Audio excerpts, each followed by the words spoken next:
Buenos días a todas y todos. Bienvenidos a este primer panel. Este primer panel que trata sobre vigilancia estatal en el mundo.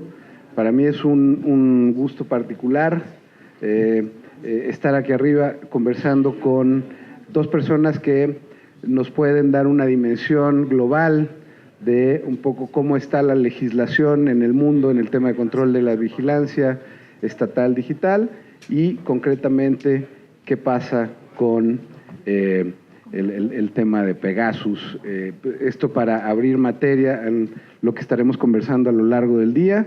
Yo agradezco mucho la oportunidad y no puedo dejar de no referirme a algunos de los comentarios y a los ánimos que permearon en la inauguración.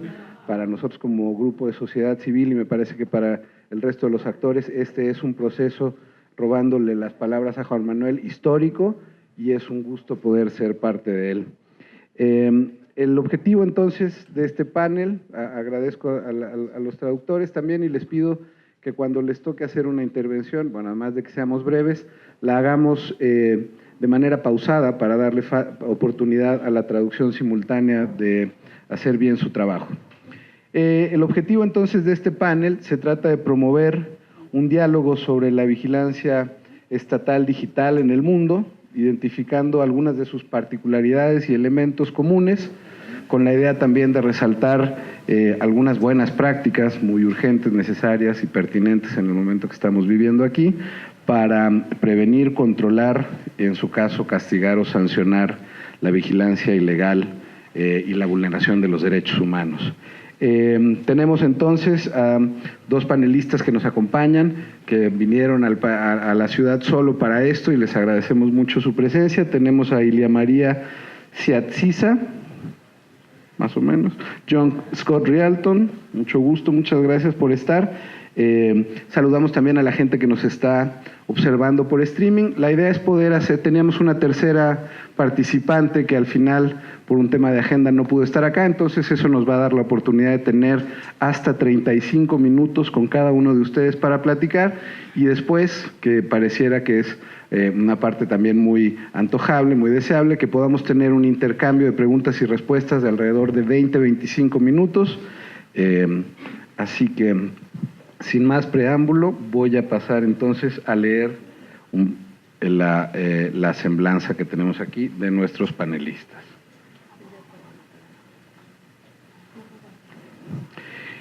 Ilia María Siatitsa es oficial legal de Privacy International, actualmente donde es responsable de litigios sobre vigilancia gubernamental y dirige el proyecto de investigación sobre vigilancia masiva en espacios cívicos.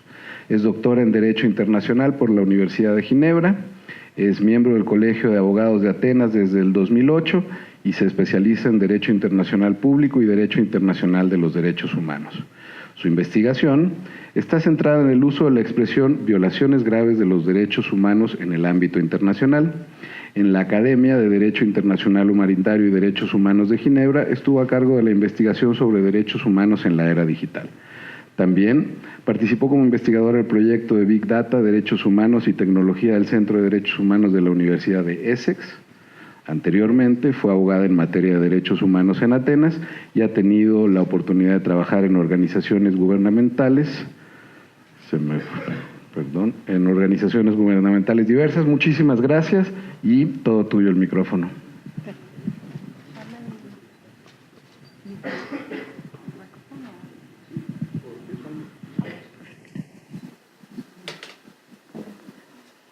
Hello, it is a real pleasure to be here and thank you very much for the invitation to participate in such a unique debate. As was already said, my name is Ilia Siatitsa. I am a legal officer at Privacy International, a London-based non-governmental organization, working with partners internationally and focusing on human rights issues arising at the intersection of privacy and technology. Privacy International has always supported a human rights approach to surveillance, and we use research, litigation, and advocacy engagement to support this. We have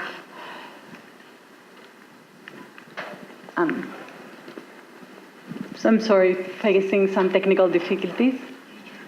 Yeah. Let me try again. Nope. Can you speak closer to the mic? Yes.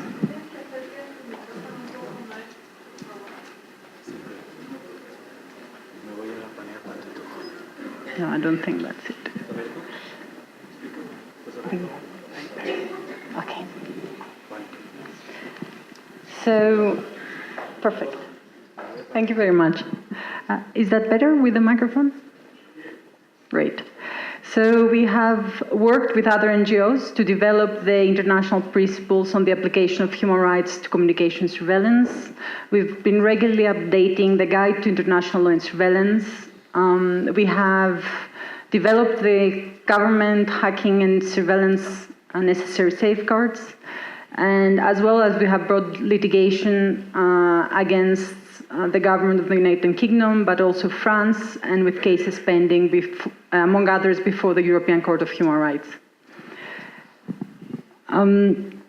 So today I will elaborate on the minimum human rights standards that the legal framework on surveillance should comply with.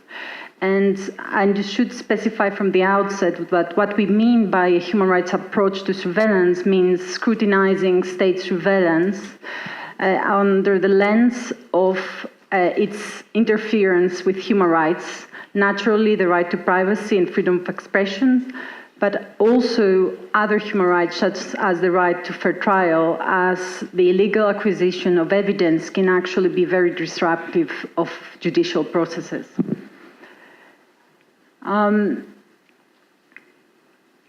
As international organizations and human rights courts have been developing and elaborating more and more on how a human rights approach to surveillance should look like, but what is imperative is that national legal frameworks are actually updated to, first of all, reflect the technological developments that actually have recently removed many logistical barriers in surveillance, are much, much more disruptive. They are much cheaper to acquire, and the storage and mining of data, large set of data, has increased. And on the same time, we have seen an explosion of digital communications online, which means that by using these technologies, it is more and more easier to acquire even more amount of information compared to what it was before. And one additional debate we continue to have internally also with our technologists that continue to argue that technology lies above, beside, and below the law, is that technology can be very disruptive of the legal framework. And when that happens, there are many different measures that need to be taken, including to be ready to implement a reform, to think through a reform, but also to actually implement existing standards in a creative way to ensure that we are not missing any of the human rights protections we have fought so hard to enjoy. So with that, I'm going to start walking through the human rights standards for surveillance, starting with the primary four, which is having a legal basis, a legitimate aim, to be necessary and proportionate, and to have adequate safeguards. I'm going to break each of them down. First of all, with regard to interference, human rights law prescribes that no interference to privacy should be allowed unless it is in accordance with law. The domestic law needs to be adequate for any type of interference.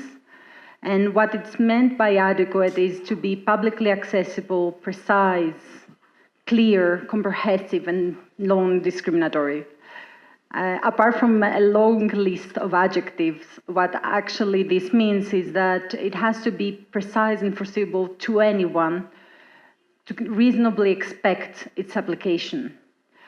And it doesn't mean that I need to know exactly when I am surveyed, but I need to know under which specific circumstances the potential can occur. And also that the legal basis needs to be regularly revised to ensure that it reflects any subsequent developments. What is meant by interference in human rights law, it is not limited to the content of communications, the message, the call, the video.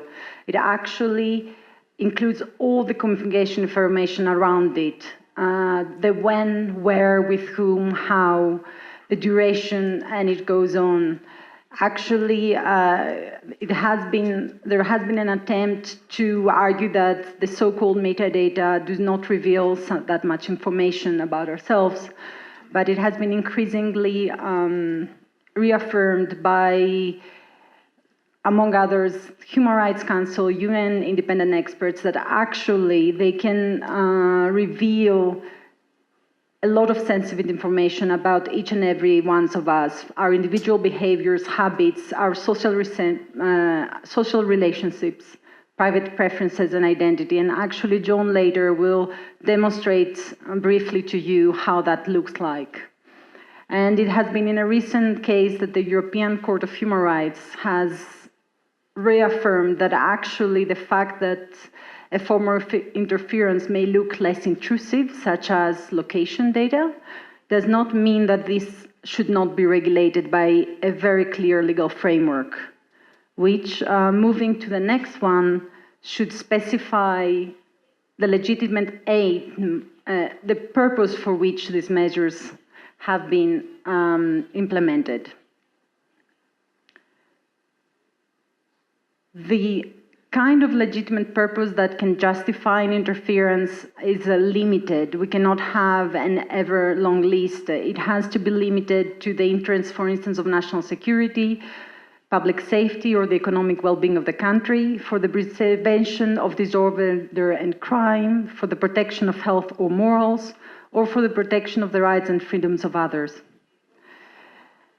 First, it should be specified from the outset that when we are talking about a legitimate purpose, it should not be just an overbroad and vague justification of national security. It has to be specified what it's meant by that, and also how this applies and it's pursued in each individual case. It is not just that the surveillance measures should be implemented on the name of national security, but actually it is necessary to prove how that specific individual case assists in the furtherance of that purpose. And moving to the next, and probably the most crucial one, every measure taken should be necessary and proportionate. Necessity, what it means is that it's necessary in order to pursue a legitimate aim in a democratic society. It is a double necessity. It is necessary because protecting national security is necessary for safeguarding a democratic state, but also it has to be, in the concrete individual case, why it's vital to obtain the particular intelligence in this individual operation. Blanket warrants requiring information on thousands of people without precise justification, explaining the reasons why, the supportive material, and the sufficient factual basis why it's considered that by using these specific surveillance measures, we should actually achieve that aim, are not satisfying that the necessity threshold.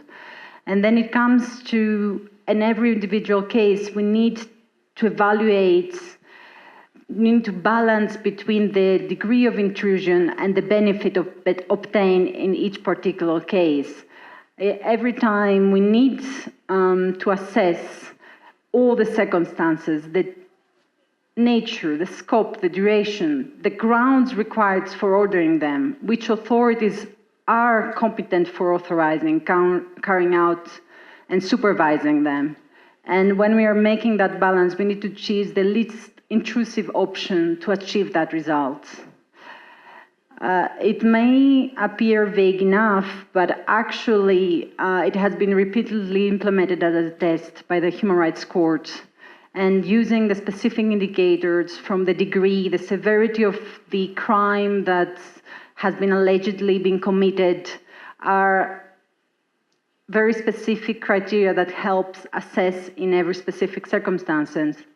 And actually, it is the adequate safeguards that come then to complement and help ensure that this necessity and proportionality test has been every time appropriately implemented. What I mean by adequate safeguards, before elaborating in a couple of them, it's necessary to underline that inherent in them is the notion of due process. They're having clear procedures that they explain before implementing the surveillance measures, during the surveillance measures, and after what exactly the authorities that are implementing them have to do to ensure that any measure is not abusive. And the safeguards should take into account the nature of the offenses, the categories of people liable to such interference, the limit of the duration, the procedure followed, the precautions taken, and the circumstances. And all these are intertwined. We cannot have the one without the other if we want to have an effective protection of human rights. And let's break them down a little bit on what we mean by adequate safeguards, which are aimed to ensure that any surveillance measure is not haphazardly, irregularly, and without due and proper consideration being implemented. Starting with the individualized reasonable suspicion. What it is meant is that when implementing a surveillance measure against a specific person, it has to be clear why that specific person is targeted. What are the factual indicators that make the authorities certain, or at least reasonably suspicious, that this person is involved in one way or another in an activity that threatens the national security or to a serious crime? And there should be a link between that activity and the information gathered. It cannot be, oh, we suspect that person is a terrorist, let's gather any information we can around that person, and the persons around them, and the persons further along. That is not sufficient. And in order to ensure that actually this is checked, this information should be disclosed to the appropriate judicial authority, that it will be responsible for the effective oversight of the implementation of these measures. So that brings us to the second safeguard, which is that any surveillance measures should be authorized by a judicial authority, that it is impartial and separate from the authority conducting the surveillance, that is informed about the contexts, that it happens in each individual case, that it is equipped with the appropriate and adequate expertise and competence and resources. We cannot expect the judicial authorities to be able to make these assessments without having the appropriate resources for that. And that they are able to actually subsequently review this decision, that they are able to reassess whether under subsequent development these measures are necessary and they are actually pursuing the legitimate aim that they were initially implemented for. And depending on the degree of intrusion, the standards for making that decision should differ. And that brings us to the next one, which is a combination of principles of transparency and notification of the subject. Still not able to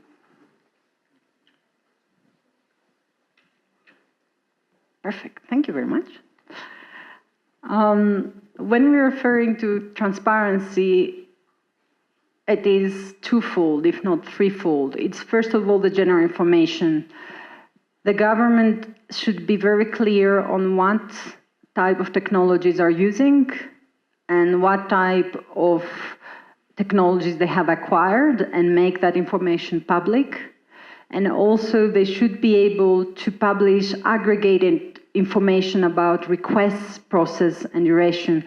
It doesn't mean that publishing information about each individual case, which would jeopardize maybe the operation, but it is about actually publishing general information about how many requests did we have that year, from which authorities, how many were accepted, how many were rejected.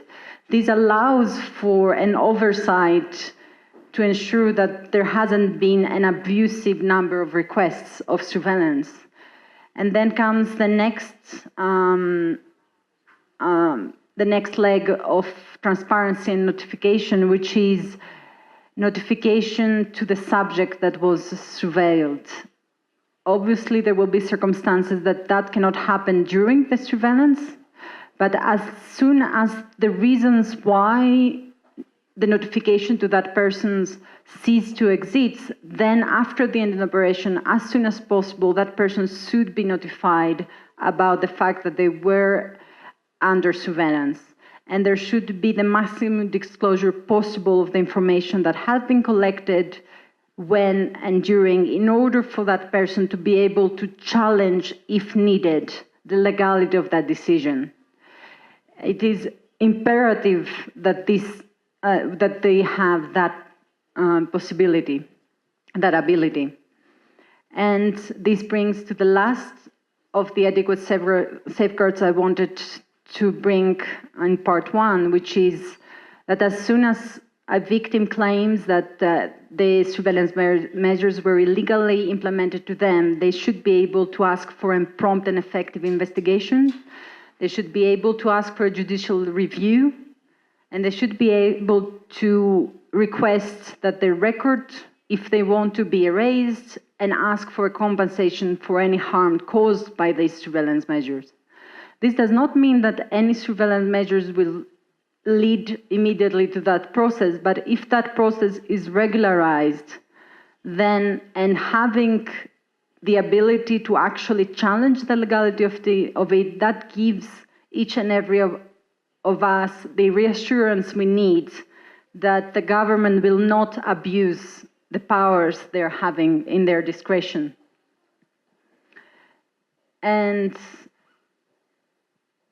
bringing to the last part of my presentation, I don't know how that, I'm not ready to yet to pass it to John, but please.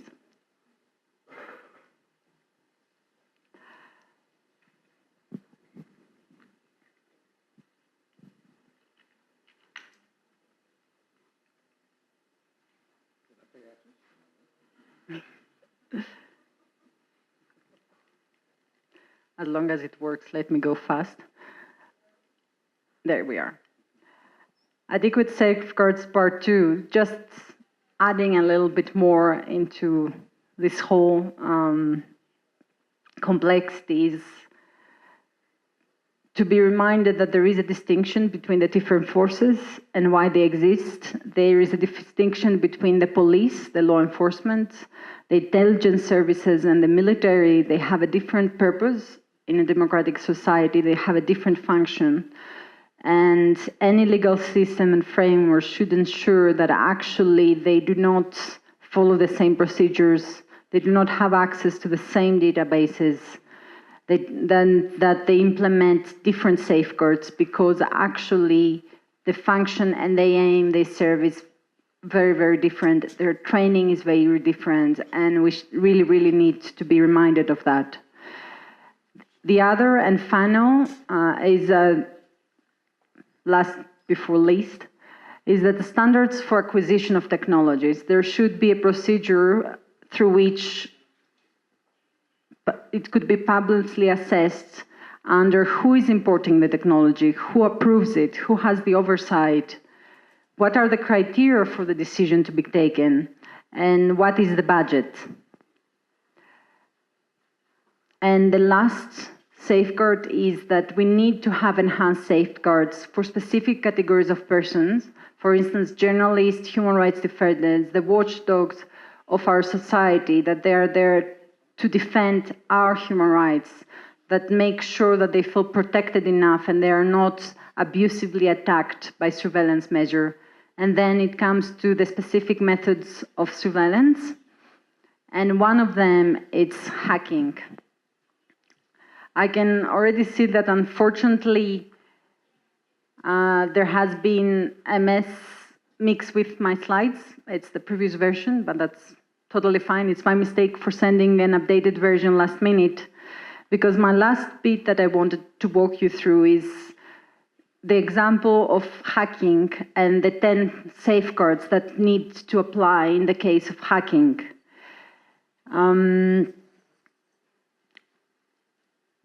Hacking brings new equities into play because it presents much more broader security risks, which can affect many individuals, including innocent third parties. Traditional balancing of human rights standards actually falls short of being able to assess whether hacking has been sufficiently have been implemented in an appropriate way. It presents unique and grave threats to our privacy and security, and John will demonstrate to you how far this can go. And so I'm not going to elaborate more to that, but what I'm wanted to highlight is what additional safeguards needs to be in place when we are talking about hacking measures, because it has to have its own legal framework. It's so intrusive that we cannot implement the same standards for hacking as for other surveillance measures. It cannot be the same. It has to have much higher standards. It has to be only for very specifically close enumerated serious crimes. There has to be a security and the integrity of system assessment. We have, before implementing, make an assessment of what are the potential risks of actually using such kind of surveillance measures. The proportionality and necessity assessment gets much, much harder to implement, and it can only be in very rare and exceptional circumstances that any hacking measure could potentially be implemented and ensure that it's human rights compliant. It cannot be for any potential. And then there should be judicial authorization with very, very high standards on the disclosure information they have to their disposal to make that decision. And there has to be a process in place to ensure that the integrity of information and data that the government is hacking into is not added or deleted or altered in the process. Notification to the persons hacked should be an imperative requirement in the process. Oversight and transparency, absolutely to the higher degree, with all different parties of the government being involved. And finally, having an effective remedy. Unfortunately, I have put them down on paper, but they will be distributed hopefully afterwards. This is how a human rights compliance surveillance framework should look like. And I will pass it now to John, who will elaborate and demonstrate further what are the implications. Thank you very much for your attention, and look forward to the discussions further today.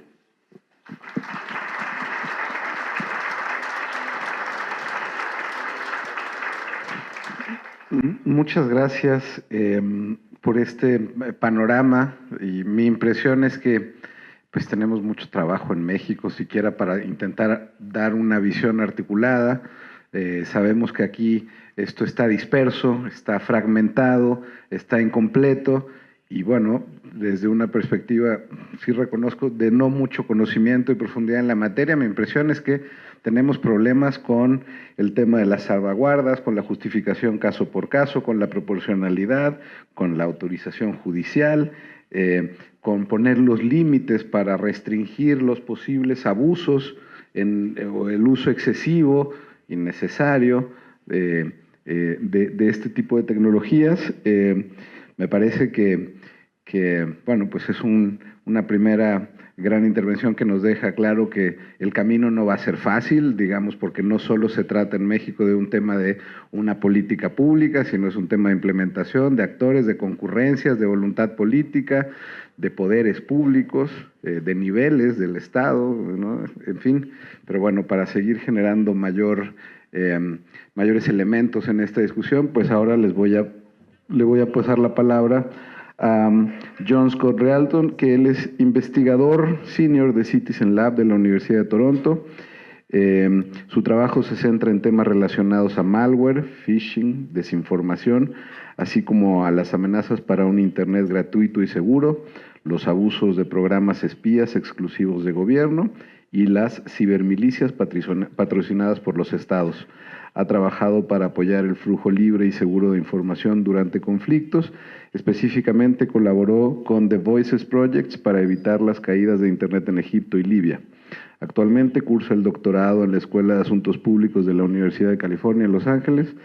Y bueno, nada más por si fuera necesario reiterar la importancia y que tiene para nosotros el trabajo que se ha hecho desde CitizenLab, el apoyo, y no me refiero exclusivamente, desde luego, al proceso de gobierno abierto, a las organizaciones, el apoyo que la comunidad en general mexicana que ha sido sujeta a este tipo de espionaje o que está amenazada, que se ha recibido con los insumos y el trabajo de ustedes, pues ha sido muy importante, y de entrada muchas gracias y tienes la palabra. Can everyone hear me? Okay, so I'm going to speak in English, and I wonder, since I do have some graphics, if we could maybe dim or move some of the television lights a little bit so that people can see the screen. I'll just begin, but if someone wants to get a little bit more darkness, I would appreciate it. So, my name is John Scott-Railton. I am a senior researcher at the CitizenLab, which is based at the University of Toronto. The work that we do at the CitizenLab is focusing on one particular category of research, and that is digital security concerns that arise out of human rights issues. And as part of that work, we deploy a wide range of methods. We use computer science, we use social science, we use political and legal analysis. And it's important to understand that we value our independence because it enables us to do work that is driven by data and that is scientific and that can be replicated by other research groups.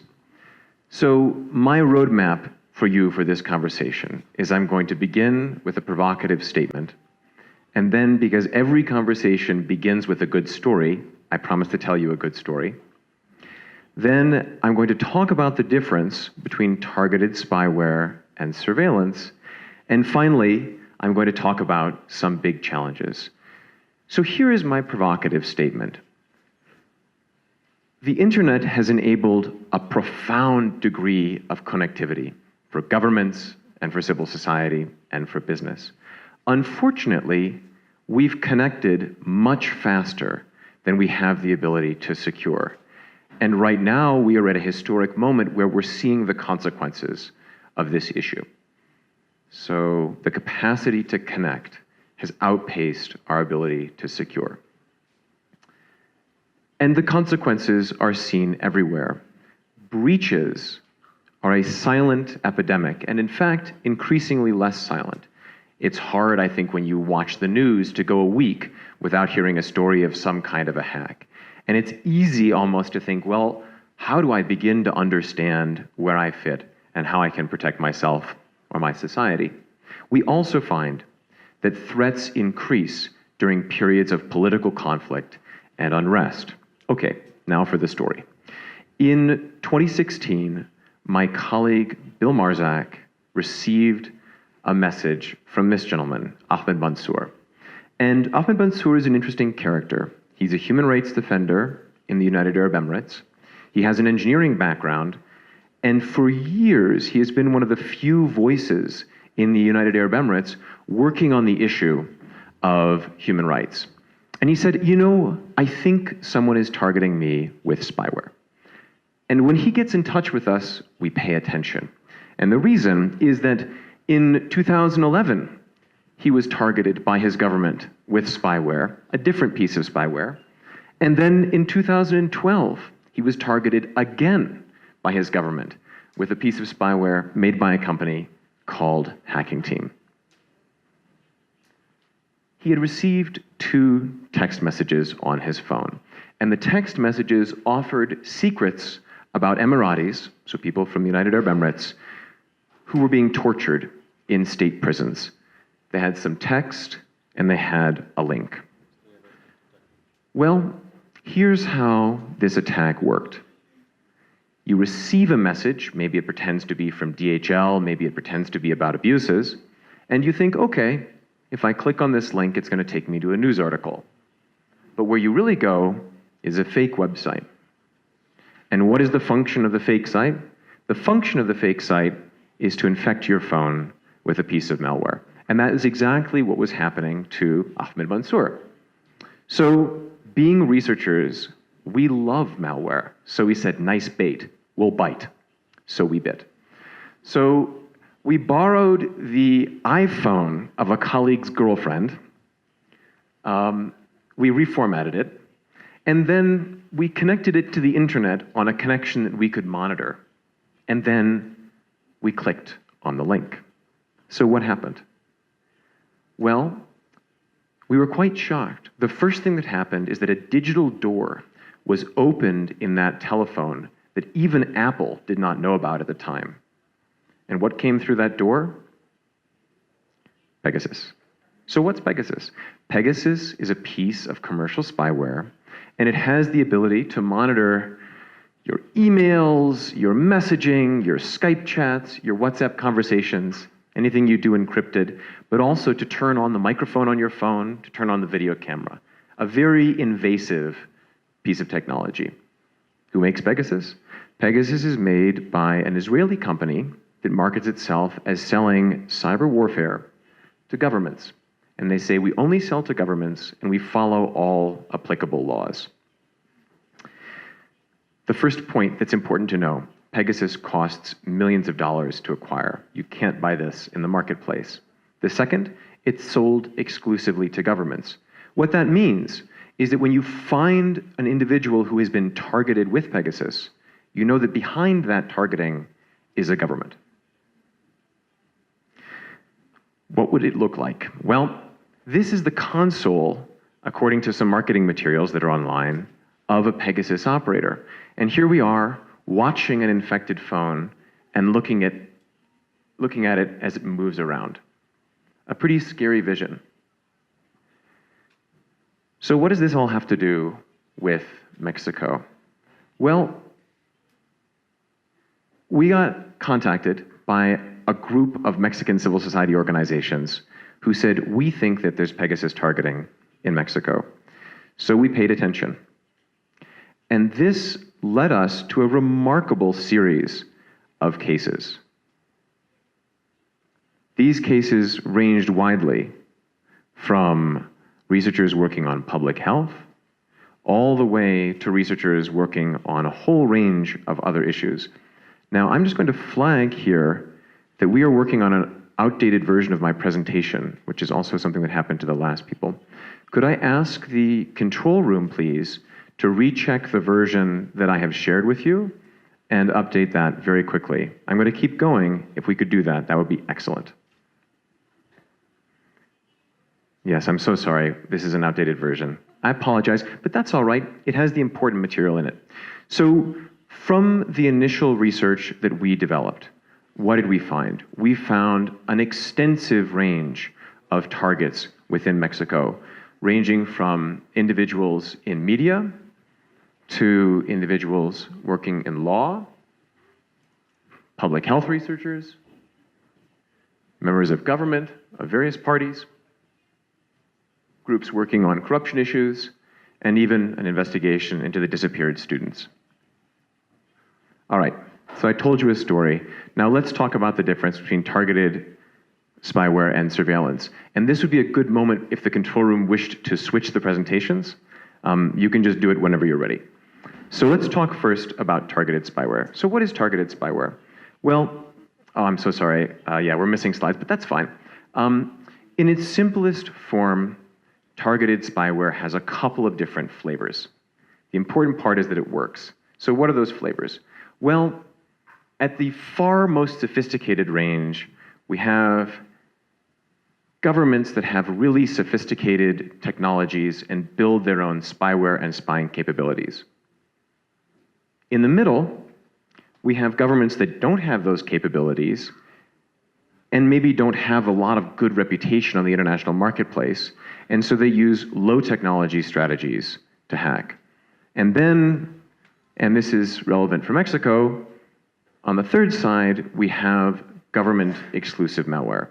And this shows up in contexts where a government finds it difficult, perhaps, to develop their own technology for hacking, but they do have the resources to buy really sophisticated technologies from a global but closed marketplace. So, very quick overview, the nation-state stuff. This is cases like China, targeting the United States, other pretty sophisticated actors.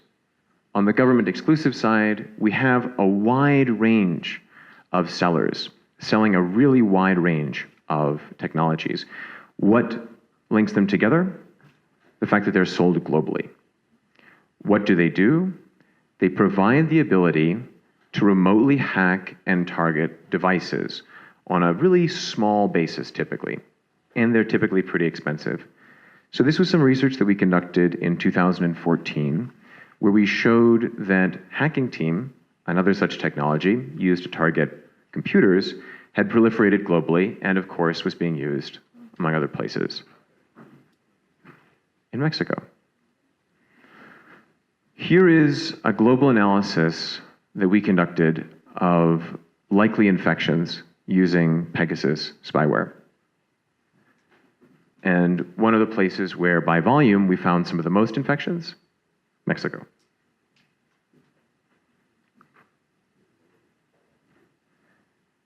Javier Valdez, brutally murdered. Relevant to this story because in the 48 hours after his assassination, his colleagues were targeted with Pegasus. And what was the targeting? It was relevant to his assassination. Javier Valdez's wife. In the week after his assassination, she was also targeted with Pegasus infection attempts. Now, I want to address a psychological issue that happens when we talk about targeted hacking. And that issue is, nobody's going to hack me. I'm not important enough. Why would anyone care about me? Well, let's talk about why they would care about you. But first, let's address some of the psychological motivations for not being worried. No one will hack me because I'm not so interesting, because I don't work on the most sensitive things, or because I have nothing to hide. Here's what we know about organizations. And everyone, you know this about your friends and family too, which is when somebody shares something on Facebook, there are some people who click on anything. We all know them. They're in all of our Twitter feeds. They're on all of our Facebooks. They're sharing all kinds of garbage. In the middle, we have people who may, that's obviously a slide that I made. So, but this is a good sign because it means that we're switching presentations. So in the grand middle of this, oh, perfect, okay. Are we on the new slide? Can someone just give me a thumbs up if we switched slideshows? Did we switch? Okay, perfect. In that case, we're gonna back up a little bit. In the middle, so we could say this is like Señor Click over here in the corner, right? Just clicks on everything. Most of us were concerned, we believe that there are risks, but maybe we'll still click. Oh, speaking of clickers. Guess whose clicker's not working?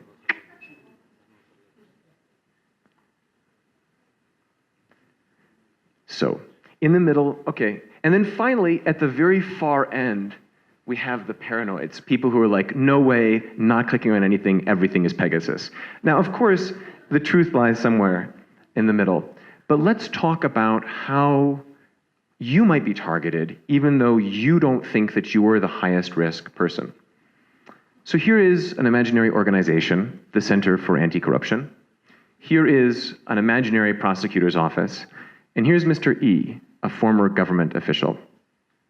Now, imagine that I have access to the tools of targeted hacking because my department within a government has these resources. And imagine I am personally concerned that I may be associated with the corruption that Mr. E is providing information about to the office of this prosecutor. What do I do? Well, I can use targeted hacking. How would that work? Let's imagine that Mr. E is in the paranoid category. Mr. E won't click on anything. And let's imagine that the deputy prosecutor is also in the paranoid category and is not going to just click on some strange email. But this center over here, this NGO, let's look at them for a second. What if I target the human resources director in this organization 1, 2, 3 steps away from the real information that I want? So we hack that person. Then, using that person, we target the other people in the organization. And slowly, we crawl our way up the chain until we're able to hack Susan, and then we get the name of the former official, and then we apply pressure. The middle, the low-tech stuff. One of the claims that is sometimes made is that anyone can hack. So finding evidence of hacking, who cares? And it's true these days, pretty much anybody can hack. That said, most of the hacking that happens is not done in a very sophisticated way. Simple phishing emails, simple messages.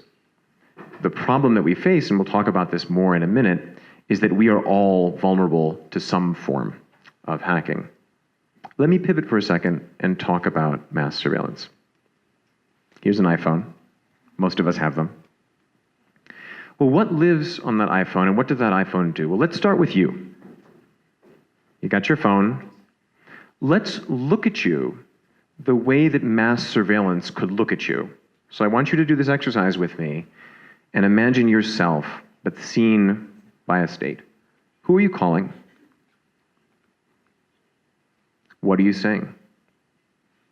Who are you texting with? What have you typed? Where are you located?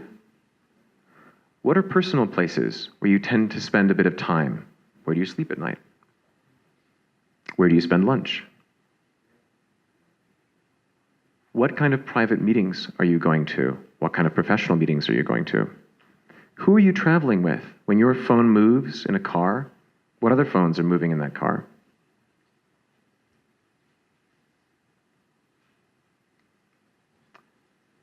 Are you concerned about security? Did you buy a second phone?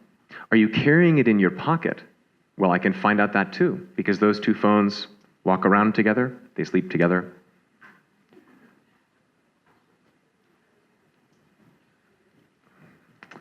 And finally, what are you browsing on the internet? What apps do you have? What kinds of things are you visiting? When? What's that? They're going to refresh the screen for the new... Great. They can do it right now if they want.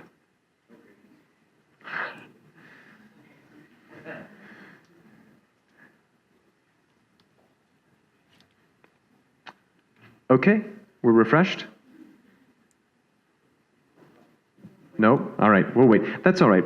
So the picture here, just tell me when it's finished. It's done? Okay. So the picture here is really most of our lives now are living on our mobile devices. And if they're not physically living on the device, we've got the device with us while we're living our life. What that means is that the device is an incredible system for emitting a digital exhaust that can be read and that can be used to understand what you're doing and where you are. Now, here's a console view. This happens to be for a targeted hacking tool, but it's the same idea. And I want you to think for a second about how you look to a system of mass surveillance. So here you are. Here are some friends that you visit. Here's your office. Over here is your home. Here is the list of days. Where were you on this day? Where did you move to next? Here's a friend of yours. Okay, excellent. Whenever we're ready. Here's a friend of yours. When are you moving around with this person? It's a scary thought, and it's a pervasive thought. And when people encounter this possibility, one of the scariest thoughts is this idea, who would really want to watch me? And moreover, I do a lot of things. Who's going to listen to all of my telephone calls, right? We all have, phone calls. Perfect. New presentation? Perfecto. Muchas gracias. Okay. So we all have personal calls. Well, here's how you look to the network, right? Office, home, websites that you visit, forums that you chat on, people who are 1 and 2 removed from you, right? You're as interesting as your network of people and as the story that your behavior tells about what you're doing and what you're working on. Let's spin out another imaginary story. Imagine I have access to the technology of mass surveillance, a hypothetical version of this technology. And imagine I'm a politician, and imagine I'm concerned that a political opponent of mine is giving somebody information that's going to lead to an expose of myself. How would I find out what is going on? Well, imagine an informant, because we know those exist too, tells me that there's a meeting going on that I should be concerned about in, I don't know, Calle Roma somewhere. So I know the location of the meeting and nothing else. What do I do? Well, I say, let's see what phones are in that location. We have Eric, Sarah, Philip, and Philip's cousin. So let's take a look at Eric. We find that Eric's text messages before the meeting hint about something about a politician, but Eric is being careful. He's not saying any names. Eric thinks he's smart by being discreet, because Eric assumes that the people who might monitor him are all idiots, which is rarely true. How about Philip? Well, we know that Philip works on corruption. We also know that Philip is an editor.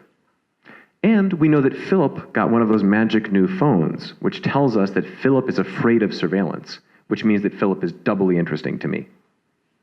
And finally, we know that Philip and Sarah wrote a story together. And when we look at Sarah's calls, we see that Sarah mentioned the name of a politician, but in a very opaque way. She didn't say what it was about. Now, what I submit to you here is that this is artisanal security. Everyone thinks they're being secure, thinks they're one step ahead of the system, but in fact, with mass surveillance, we can draw some conclusions about what they're doing. These people may be writing an expose about this politician. Oh yeah, and Philip's cousin was just texting his girlfriend, so we think he just came along for the ride. So what am I gonna do? Well, I can use mass surveillance to do a little apoyo, right? First, let's take a look at Sarah's contacts in her organization. And then let's take a look at Eric and his organization. Let's expand out. Let's see what's happening here. We'll look at Philip, Philip's cousin, Philip's organization, and the journalists that work for Philip. Pretty soon, somebody else is caught in this dragnet. They don't even know that this is going on, and yet their calls may be being monitored and listened to. And we learn a couple things. First, we learn that Philip is having an affair with a staff member. A lot of text messages, second phone, long lunches. And we find that Eric is getting constant messages from his bank about money problems. So, a logical conclusion would be, we could point at these two issues and use them to try to delay or prevent that story. Now, one thing that people say is, oh man, Who's really going to listen to all those phone calls? And everyone has a theory about how security services work, which is it's a bunch of people and they're not really listening to everything. Fair, they're not. Here is the console of a massive interception system from a piece of marketing material. And this is a list of phone calls from a target. And what we see is that some of the calls are marked automatically as boring and not interesting, and other calls are marked as interesting. Now, how is the system doing this? It's transcribing the audio automatically and searching for keywords. No one needs to sit there with headphones listening to everything in order to get what's interesting. So the picture here is of a rapidly growing industry selling very widely and attracting substantial investment. So let's talk about the challenge. We know that there are a lot of government users of these technologies, whether it's targeted hacking technologies or mass surveillance technologies. And we know that there is an unfortunate tendency that the sale of these technologies goes to countries that are severely lacking in oversight for surveillance technology. Here's another technology. Again, right? The list of countries here is not really a list of countries that have good oversight. Now, this is not to deny that some of the users of this technology are using it to fight crime. In fact, two things can be true at once. A technology can be in a country and used very legitimately to fight crime. However, it can also be incredibly tempting to abuse. I'm going to back way up my presentation to a part of it that you haven't seen before. So this is like a time machine. And I'm going to show you something about the narrative about crime and crime fighting. Let's see if my clicking will work here. So one of the most common justifications when talking about targeted hacking and surveillance is that it is a technology for stopping crime, and that it is a technology for monitoring criminal behavior and terroristic behavior. And it is certainly true that the intention of those who developed that technology may very well have been to assist lawful authorities in performing those tasks. No objection to that. However, there is a tremendous dissonance that we find in our research between the reality, see, this was all the good stuff that you missed, but that's okay. We're going to get to a little bit of it. So now we have to turn back and go forward. Will it work? Okay, so let's listen to what these companies say about their technology. Here's the lawyer for Hacking Team, one of the companies that has sold, among other things, to Mexico. What does he have to say? Well, he says that the technology is used to catch terrorists, pornographers, and other criminals. Who could object to that? However, I submit to you that this is like Adam's fig leaf, and there is a truth beyond that. And the truth beyond that, wherever you look, is activists, politicians, human rights defenders, and others targeted with this technology. And wherever we look, as CitizenLab researchers, we find evidence of abusive technology.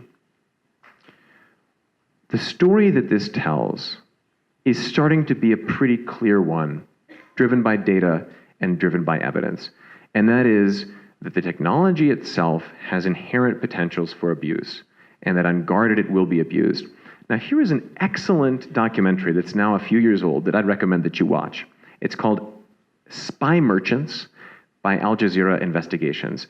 And Al Jazeera conducted that's Pegasus calling. Al Jazeera conducted a hidden camera investigation and met with a bunch of sellers selling this technology to try to see what they would say when they thought that they were selling it, right? Not talking to journalists, not giving quotes to the media, but what would they really say? And in this case, here's what the seller said. We don't know who's using this. We don't care. We've done it before. I'm not going to suggest that every company has that attitude towards due diligence and oversight, but I'm going to suggest that the industry as a whole has this problem. Now, one other interesting piece of data we think about vulnerability and risk. We think about how easy it is to be hacked. Most hacks begin with some kind of spear phishing. They don't look bad, they don't look crummy. They don't look like this, right? They don't look like a fake notification from your bank, although we all still get those. That's the garbage of the internet. It's boring. They look like this. Complicated, well-executed messages relevant to your work, relevant to your interests, personalized to you, right? If you're targeted by this sophisticated stuff, it will have lots of interesting psychological elements. And in fact, in the case of Pegasus in Mexico, what we saw was a tremendous amount of highly personalized targeting.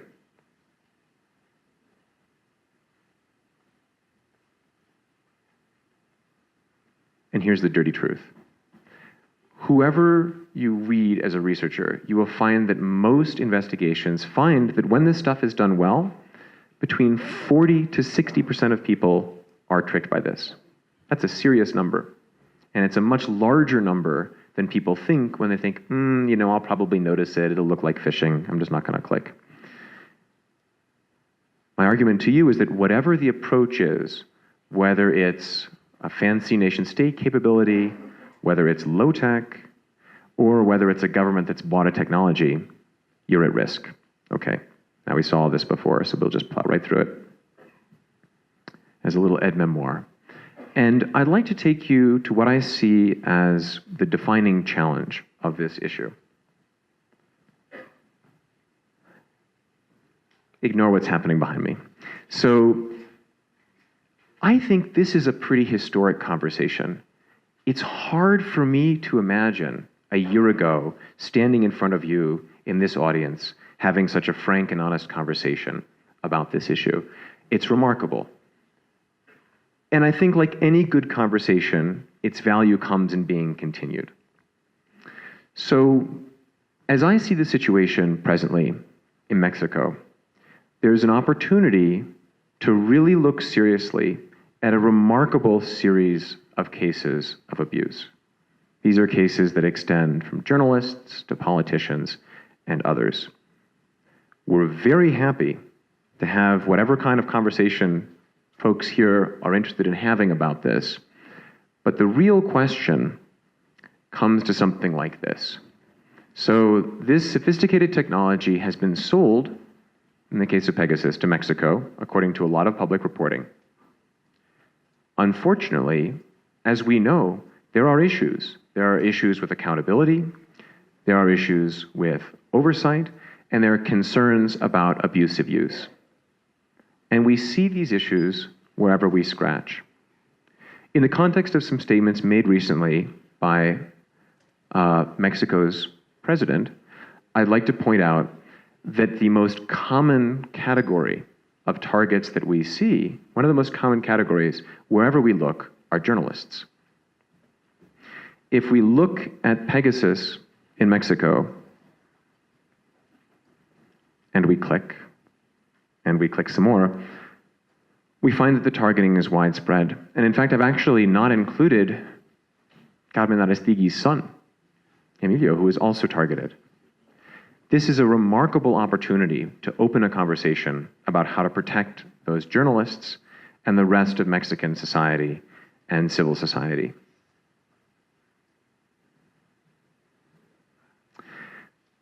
Informally, we've started calling this issue the principle of abuse. Whenever you take a really sophisticated technology for monitoring people and you put it into a context where there's not good oversight, it will eventually be misused. Now, to speak for a moment to the Mexican case, personally, I think I've been quite surprised in two ways by the case of Pegasus in Mexico. The first way is unpleasant, and the second is very hopeful. The unpleasant way is that I have never, in my limited professional experience, seen such extensive targeting of civil society. We begin our reports on Mexican hacking with the term reckless, because that's what it is. It's widespread, and it's deeply troubling.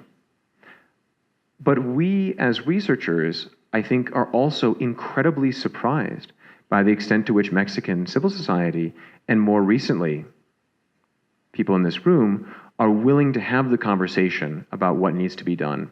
In many of the cases that we have looked at, we could never have been here talking to you like this. It could be the beginning of a historic conversation.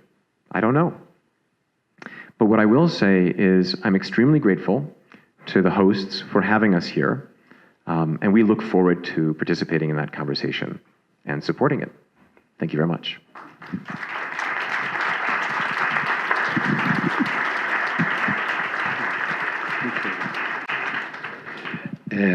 Yo tendría que formalmente agradecerle también a John su participación, pero me deja más preocupaciones que otras cosas, más inquietudes, si bien la primera intervención nos hablaba de un poco cuáles son los estándares, las salvaguardas, lo que nos viene a constatar John es, como decía Monsiváis, para documentar nuestro optimismo, es que no en un contexto como el que donde estamos, con esa fragmentación, con esa dispersión, con esa ambigüedad en los controles y con esa libertad, es más que propicio para que Pegasus tenga alcances mucho más amplios de los que siquiera sospechamos, ¿no? También aprovechó de tirarnos varios mitos sobre la seguridad, ¿no? Eso me parece que es muy grave. Me parece que al final lo que demuestra también esto es, si no tenemos una conjunción de elementos que puedan garantizar el mínimo, la manga ancha con la cual esto puede ser operado es muy preocupante, muy grave, y ojalá tengamos esto muy claro en los siguientes paneles del evento, pero sobre todo en el proceso de construcción y de aprendizaje sobre cuáles son los elementos centrales que tenemos que cuidar, pensando en la eventual construcción de políticas públicas que puedan regular y controlar. Y en ese sentido tenemos ahora unos minutos para poder conversar con nuestros panelistas. Yo, sí me voy a permitir, ya que tengo el micrófono, hacer dos preguntas para partir. Una es, ¿dónde está México comparado a otros países? ¿No? Y la otra, ¿cómo podemos saber más información sobre los intermediarios? ¿Cuál es el papel de las empresas que le venden a los gobiernos y que no necesariamente son NSO, sino son representantes, son retailers del Pegasus? Eso para empezar, y por supuesto están los micrófonos abiertos para conversar con las y los participantes. Por favor, si alguien quiere hacer una pregunta, nada más levántenos la mano. Acá,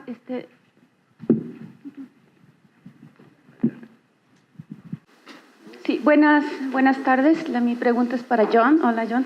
En el tema del presupuesto, nos gustaría que nos dijeras, en tu experiencia y en el estudio con otros países, un país cuánto gasta en espiar a sus ciudadanos. ¿Cuáles son los montos del mayor al menor?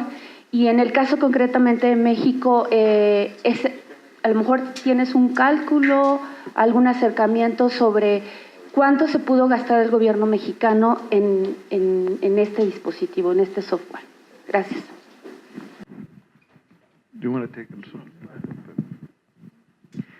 Thank you, by the way, to the translators. So, to your question, which is, I think, a good one, it's extremely difficult to understand how espionage works globally. Typically, it's a little bit like walking around in the dark. You don't know where the chair is until you bump into it. In the case specifically of Mexico, what has been remarkable to us in our research, and I think what has been remarkable to other organizations that have also looked at this case, is the extent of the abuse and the wide range of abusive targets. Now, the cases that we have been able to talk about are specifically cases where the operators of Pegasus were reckless, where they targeted people in very visible and sometimes very aggressive ways. And that provided us with the opportunity to investigate those cases. Every time there has been a report about Pegasus in Mexico, new people who have been potentially targeted have gotten in contact with us or our peer organizations because they said, I've seen a message like this too. So, from a quantitative perspective, from a numbers perspective, it's very difficult to say. But I think we can see what has happened with Pegasus in Mexico as an indicator, and as an indicator that something very wrong has been happening for many years. To fully understand what has happened will require an extremely serious investigation, and an investigation that is well equipped technically to interpret the data that it finds. From my perspective as a researcher, if you want to begin the process of reform, you come from two directions. You come from an understanding of what the global norms are and what the legal and policy norms are, and then you come from an understanding of the state of affairs. And in Mexico, you are in a unique position because so many cases of abuse are known. Many, many spy agencies around the world do many abusive things, and no one finds out. So, there is a step here. Why not use it? Why not walk up it to see what's hiding behind it?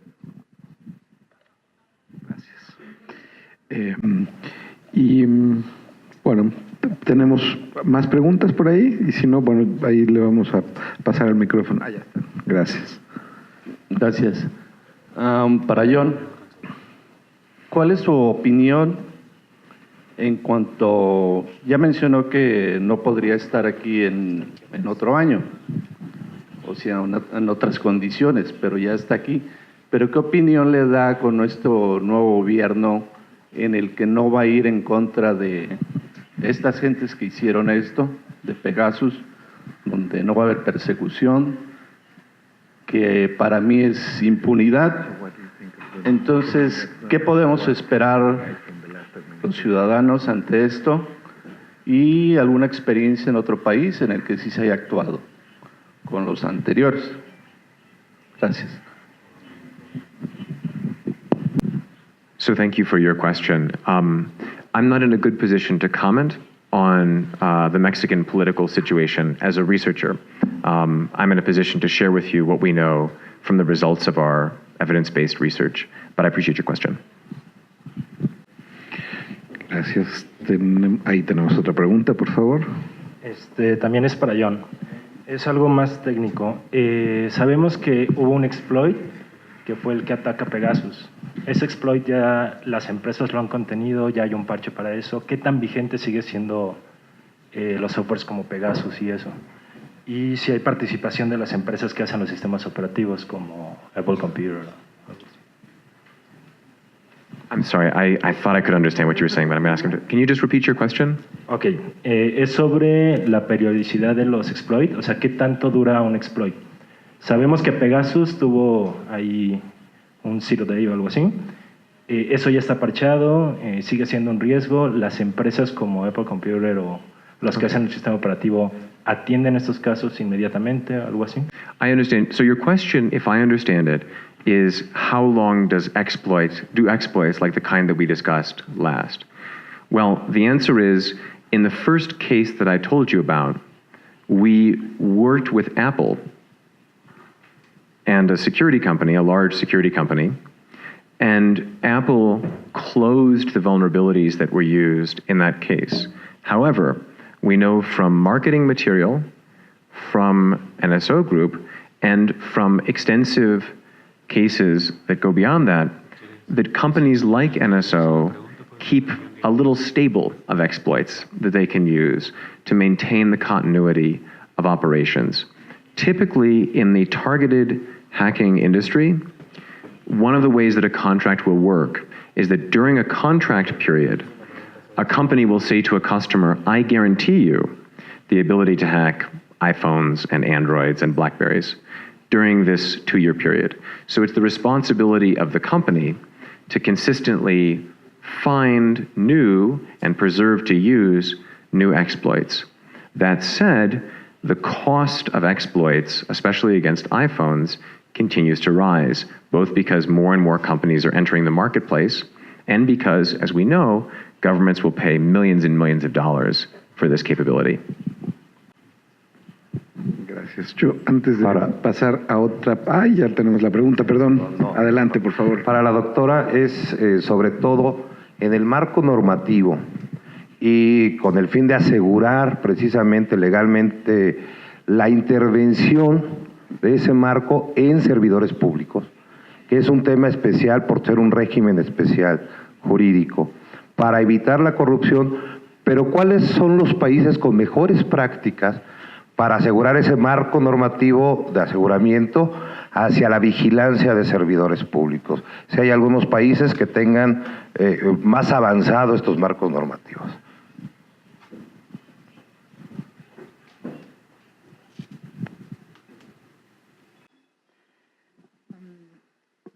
Thank you for your question. It is an excellent one and complicated to give an answer for two reasons. First, because even the best practices in specific contexts will not necessarily translate and be efficient and effective in the context of Mexico. What it's clearly that can be pointed out is on specific cases where where other countries have been held accountable and what it has been asked from them to do. And it could be starting by looking, for instance, at case law from the United Kingdom that has been very extensive. Even though coming originally from Greece as well, I can tell that a lot of things that the British NGOs are taking for granted that are safeguards in place would not apply to a different context. So somehow it requires taking these examples and finding in a creative way and often in a step-by-step way. It doesn't have to be that immediately the entire legal framework being translated here, because that doesn't work. But it has to be about, okay, that's a good idea, let's put it in, let's push corruption down in that, let's fight that specific case. And once established that, then let's add an additional layer. I don't think otherwise it can be fighting. But if then for specific case law, legal cases, I will be happy to talk to you after this. Thank you.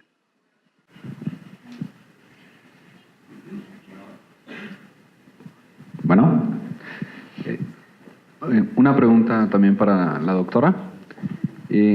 Y es, en el caso específico mexicano, existen distintas corporaciones que pudieran hacer uso de este tipo de tecnología.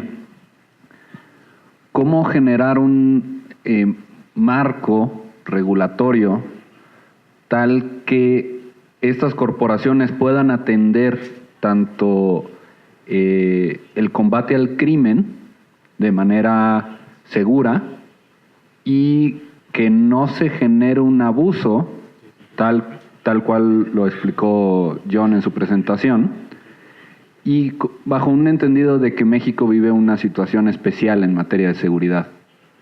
Entonces, con esta lógica, ¿cómo podríamos involucrar a distintos actores que estuvieran en estas conversaciones y en estos mecanismos de contrapeso? Gracias.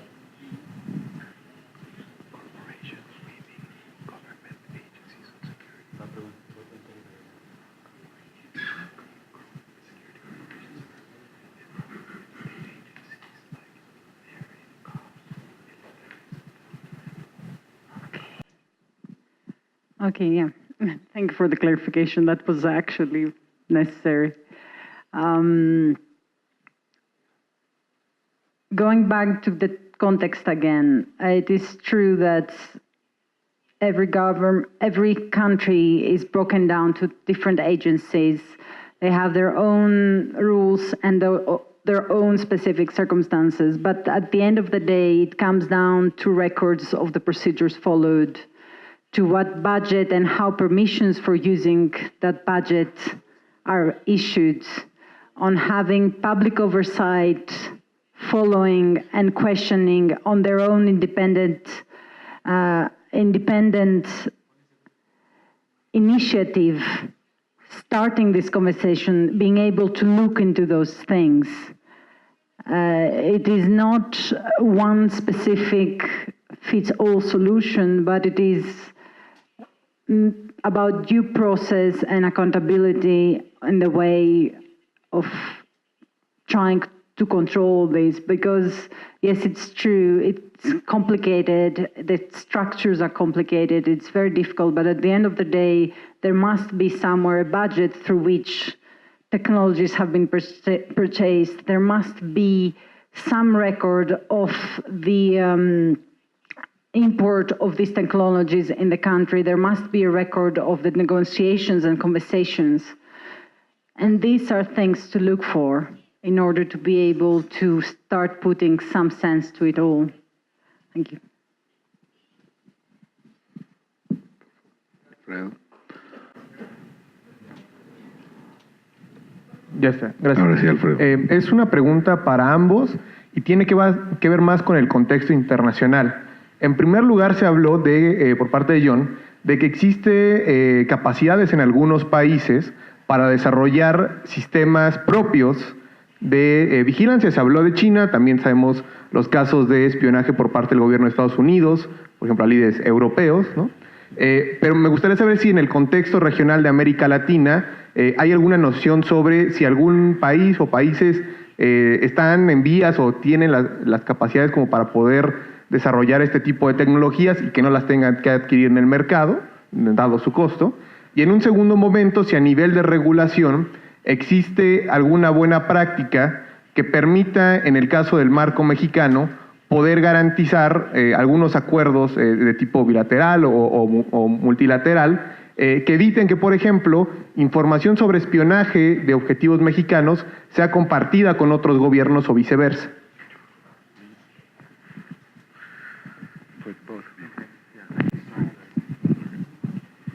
So your question highlights an interesting theme, which is clearly spyware such as Pegasus was acquired to be used privately.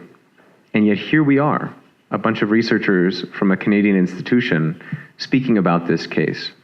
This highlights a lot of structural issues with how this technology has been used, and a lot of issues about whether or not those using it are fully equipped and trained to do so in a way that is professional and appropriate. The implication would be, were there better training, better use, and better oversight, perhaps we would have never found out about these cases and would not have been having this conversation. Now, that said, I think that the future is many countries are going to be increasingly concerned about the possibility of needing to ask abroad for this kind of technology, to formulate agreements with third-party companies. What I would say, and then I'd like to turn it over to my colleague for the issue of oversight, is in the short term, one of the few ways, I think, of achieving maybe a necessary and proportionate use of this technology is to really focus on what happened with abuses, to conduct a clear-eyed investigation of what happened and understand what was going on. Until we've done that, we won't know what was abusive and what was simply reckless and frankly unprofessional. Thank you. Thank you. I think he covered most of the issues. I think your question conflated a little bit two issues for which I think there is common answer though. On the one hand, the using of this technology to actually, for the government to spy on people, and the fact that it has been important does not change that part, and the fact of the fear of the government that by using this foreign technology, important technology, they have very little control of the impact on their own, on being spied on. And in a way, by introducing oversight internally to ensure that when the government is using these technologies, is appropriately taking into account the risk assessment, the security, the due process to follow for it, in a way I want to believe that it's learning much better how this work and how to protect itself from the external ones. Because once you know how to properly use them and be in a human rights respective way, you can actually also protect yourself much better because all the agents are much more fully aware of the issues. So that could be one of the solutions to that.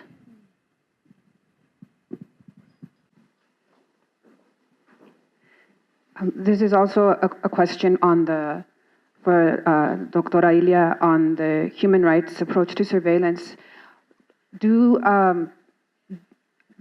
practical applications already exist of a human rights approach of the framework that you presented, or what do you think can be the practical applications of this?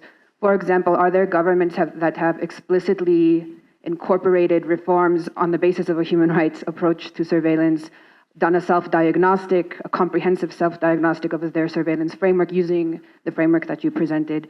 Have you accompanied or advised in this capacity? What could be the practical, immediate applications of this framework? Thank you. Yes, there has been. I mean, I'm not going to point to the perfect one because it doesn't exist. And also the point is to look forward for how to improve it, and the technology keeps running, so we need to continually update any legal framework. But yes, more and more governments do actually have been updating their legal frameworks. They don't need to add to the title that this is the human rights approach, but then when they've been called by human rights courts, both the European and the Inter-American one, to actually assess whether the legal framework is in compliance with the human rights, then this is the moment where practically we see the human rights approach, the national legal framework being evaluated on the basis of the human rights approach. So it's not at the end of the day about saying at the preamble of a new legal framework that this is the human rights approach, but it's more of taking the principles and translating it into a national legal framework.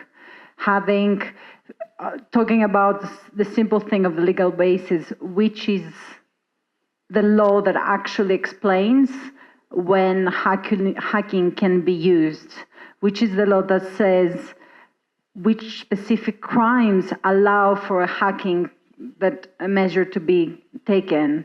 What are the risk assessments? What are the safeguards put in place? Is there a storage of data process being in place? These are the questions to be looking for a practical implementation. I don't know if you want me to elaborate further, but... Yo tengo una pregunta y voy a insistir para los dos. Voy a insistir en cuál es el papel de las empresas privadas que no sean NSO, ¿no? Pero los intermediarios, los que también participan en la venta de este software a los gobiernos. ¿Cuál es la rendición de cuentas, el accountability que podemos hacer con estas empresas? El caso mexicano es uno donde hay una intervención de un intermediario muy clara, ¿no? Y pues esa es básicamente la pregunta para los dos.